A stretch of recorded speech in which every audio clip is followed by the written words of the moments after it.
Cobra Kai fans? Welcome back to the channel for another very exciting Cobra Kai Season 6 related video. At long last, Season 6 Part 1 has been released for all to see on Netflix, and boy did it deliver. As always, I'm going to be making a plethora of videos on the entire season throughout the coming weeks and months leading up to Part 2's release in November, but in this video, I really want to focus on that ending because boy, in my opinion, that was the best cliffhanger and just ending overall for a part of Cobra Kai that we've ever gotten before. That final 20 minutes was legit balls to the wall, packed with some of the best and craziest moments that we've ever seen before in the show. Leading up to the ending, we had the 1v1 tournament style matches to determine our captains heading into the Sekai Taikai between, of course, Miguel and Robby, the two best male students fighting for male captain, and Sam and Tori, the two best female students fighting for female captain. Some things have changed in this show, but some things certainly have not, and this is one of those things where rivalries have certainly been put aside, but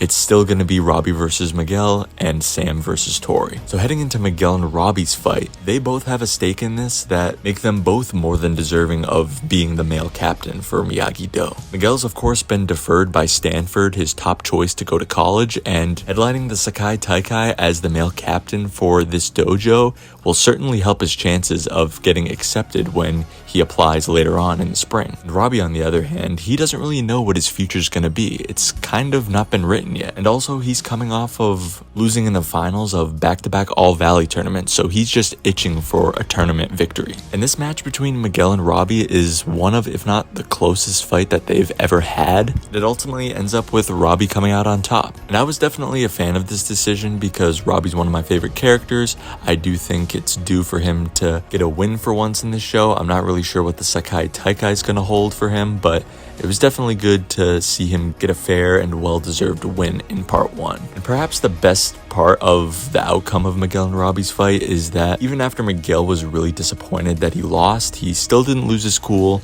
He didn't let his emotions get the better of him, and him and Robby are still on good terms. They didn't revert back to their old heady rivalry like both of their senseis of Daniel and Johnny. They show that they are both a little bit more mature than both of their senseis at times, which is kind of funny. Now for Sam and Tori's fight, and this one was a whole different situation. Same stakes, but just a completely different situation as Sam's fighting for closure. And Tori just lost her mother. We knew it was coming. It's been foreshadowed since season 3 of the show. And it finally happened at probably one of the worst possible times for Tori. And she was using her mother's death to really fuel her in this fight to win, because the Sekai Taikai, like Robby, is equally important to her because she's kind of fighting for the same thing.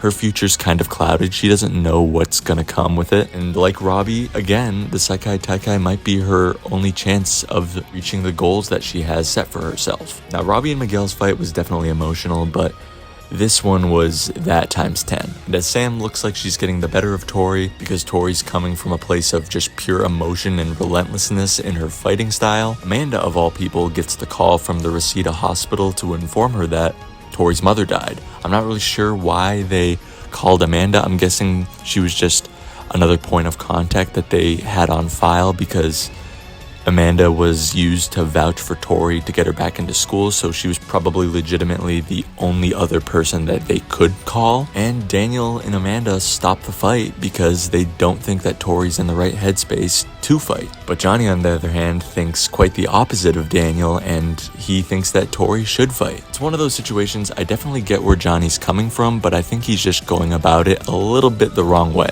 When situations like this happen, I definitely think that a timeout is needed, and they kind of need to talk it over a little bit. And then I think they probably could have continued fighting when Tori was in the right headspace, so it could be fair fight to actually determine the role of female captain in the Sekai Taikai. Tori mentioned that Daniel and Amanda just didn't want her to beat her daughter, but that couldn't be further from the truth. Daniel and Amanda actually do care about Tori, and they just didn't want her continuing to fight in this rough headspace that she's in currently. But unfortunately, that results in Tori fleeing from Miyagi-Do, saying that she's done. And with Tori being gone, that means that Hawk is slid into her spot, which is definitely refreshing to see because I do agree with Daniel. Hawk definitely deserves to be going and competing in this tournament. He's one of the best fighters in Miyagi-Do at this point. And then as they're wrapping the captain headbands around the legacy kids of Johnny Lawrence's son, Robby Keene, and Daniel LaRusso's daughter of Samantha LaRusso. Great scene, by the way, between Robby and Johnny, given their such rough and seasoned journey that they've been on between their relationship. But as Daniel's tying the headband around Sam,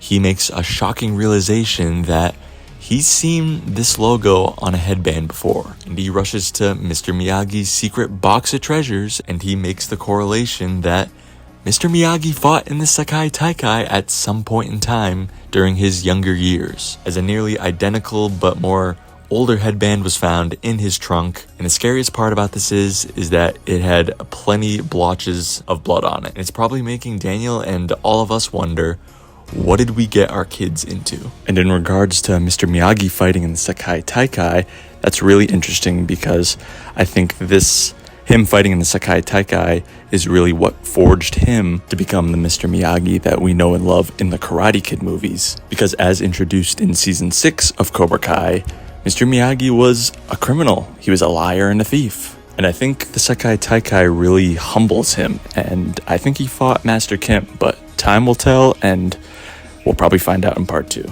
Daniel and Johnny also revert a little bit back to their old bickering ways, which I know it sucks. I do understand why they're doing it. There does have to be some tension there. This show isn't all about sunshine and rainbows. If it were, it would get old quickly and be a little bit boring. It ultimately ends in a very heated conversation, followed by a forward strike to Johnny's face because he was trashing Mr. Miyagi. And then Johnny makes the decision that after this tournament, him and Daniel are done. It's definitely a little bit of growth because in season 4, they just straight up split up from each other. They didn't do that here, which is good, but it still doesn't make the situation good because they're pissed off at each other. And I think that's going to be a hurdle that's to be overcome in part 2, with the Sekai Taikai actually taking place. But after Daniel makes the realization that Mr. Miyagi did fight in the Sekai Taikai, we pretty much jump right to Barcelona and to the beginning of the tournament. Our students and senseis arrive at the Sekai Taikai. It's worth noting that Chozen's not there. He's seemingly in Okinawa after looking at flights. We go see Kumiko after Daniel makes it a point to him that to make most of your time. But as we get that badass entrance of our students in Miyagi-Do, it's quickly cut short by